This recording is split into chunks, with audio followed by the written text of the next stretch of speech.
I got this goodie. Hello YouTube, today we have Jake. You got first place today playing what? I played the White Force Runick deck. White Force Runick. It's been a while since seeing you.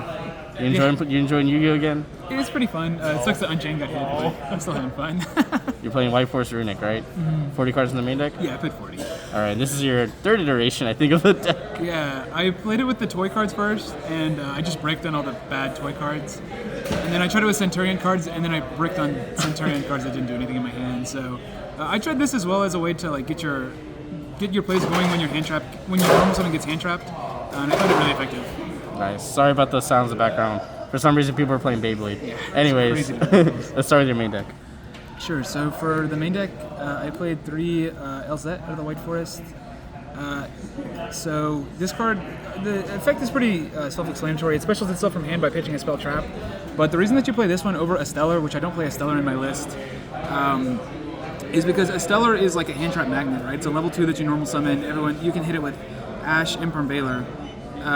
And if you get hand trapped, you want it to be on a level 4. That way you have a level 4 tuner on your field to use for Runick plays. So I just played this one because it doesn't take up your normal summon, and it gives you follow-up on your opponent's turn. So I just played 3 of this one. And then I played 3 of each Sylvie and Rushia. This card draws you a card by sending a spell trap to the graveyard, and this card searches a spell trap.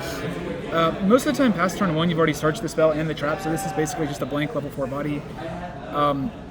The important thing is that they're level 4 tuners that you can cycle through really effectively, but because they reborn themselves out of the graveyard if you return one of the synchros to your extra deck. So you don't run out of bodies. Like they always kind of come out. Yeah, exactly. Okay. So they're really good. And then for spell traps, I played 1 Tails, 1 Woes.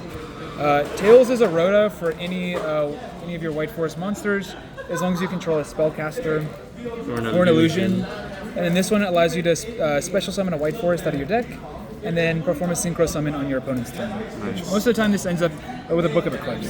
Do you like the one tails?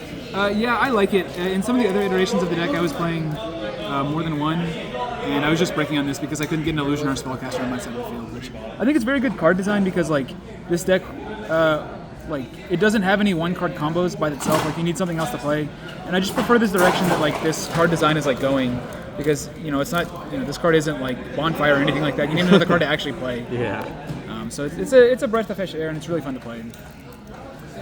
Speaking of fun to play, I played Runick cards as my supplementary engine. I played, of course, 2 Fountain, 3 Tip, 3 Freezing, 3 Flashing, 3 Destruction, 3 Slumber, 2 Dispelling, 1 Smiting, and 1 Golden Droplet. Oh, so you played an extra, like the Dispelling? Yeah, this is 19 total. So, and I just played the unique names here at the end. I think Dispelling has the best effect, so you can justify bumping this up to 1.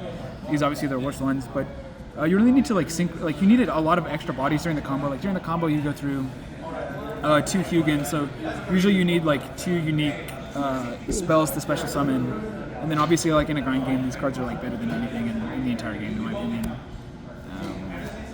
And then moving on, this deck, like unlike some of the other Runick decks, has like room for a little bit more non-engine. I tried fitting like other engines in there, but there was nothing that I could like really justify making the cut.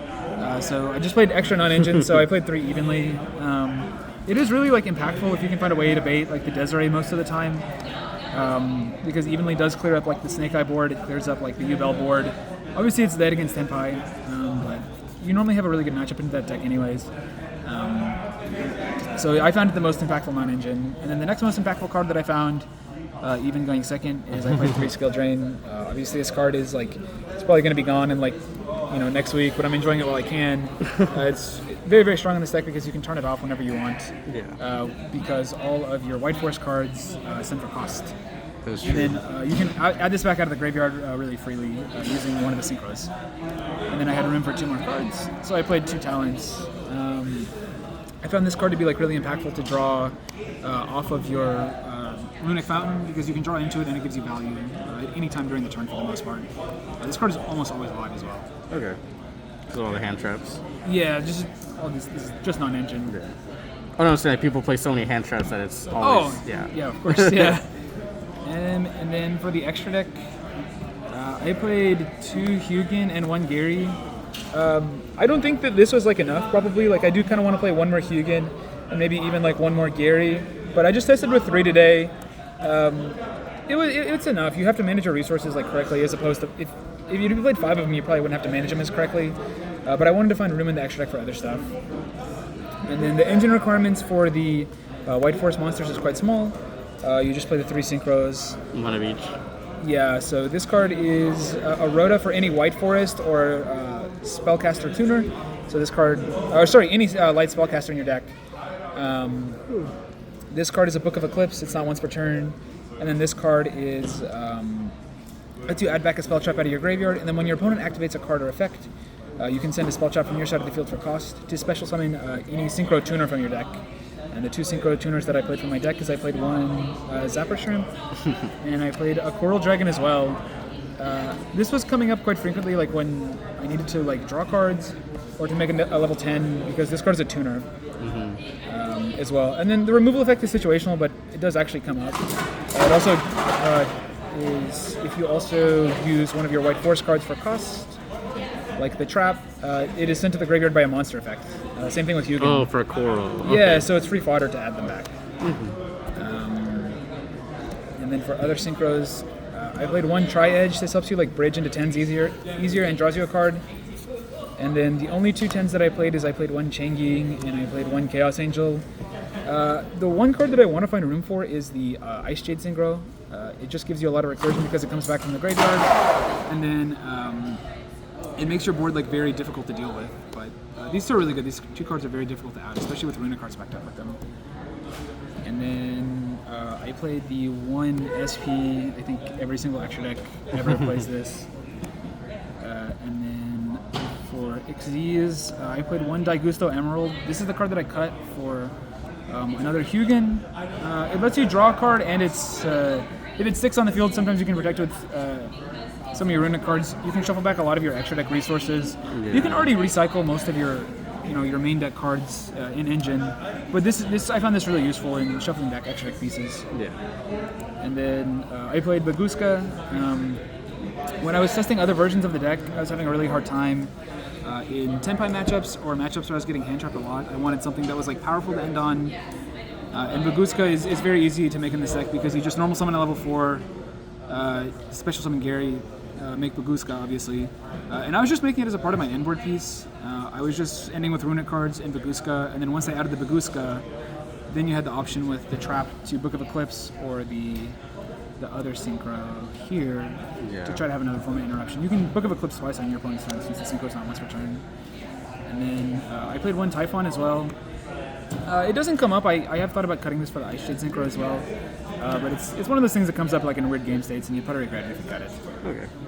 That's the extra deck, right? Yeah, that's the extra deck. And your side deck. And for the side deck, I side one extra deck card. I play one Munin. This is for time.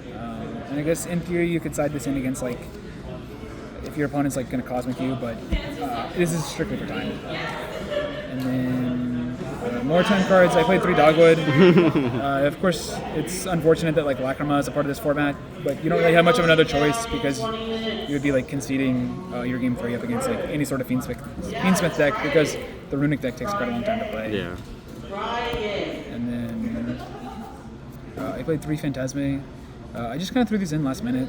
They were not very impactful, but it does let you like draw more cards, and it always gets outed during your opponent's turn, so you're evenly like it's always live if you have a copy of it. You do like drawing cards, I see.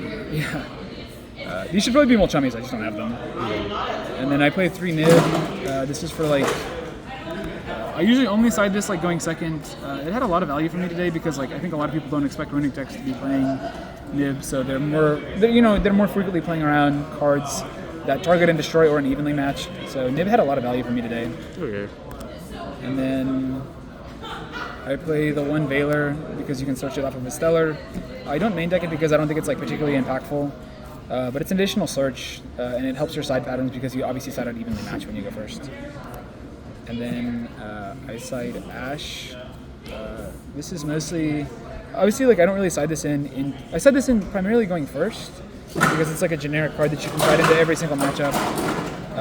But obviously like one Ash is not going to impact your opponent unless they're playing hopefully like Branded or Labyrinth.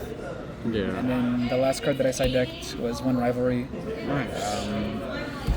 It's pretty much just Runick stun with like extra steps. Because you're ending on a Baguska, sometimes Skill Drain and Fountain. But this is by far the most impactful card going first into the Snake Eye matchup. That is true. And that's the deck profile. All right. Well, thank you, Jay. Congratulations on your placement tonight. Anything else to say about your deck? Thank you. Please make sure to like and subscribe. Whee! All right. Thank you. Thank you, Rick.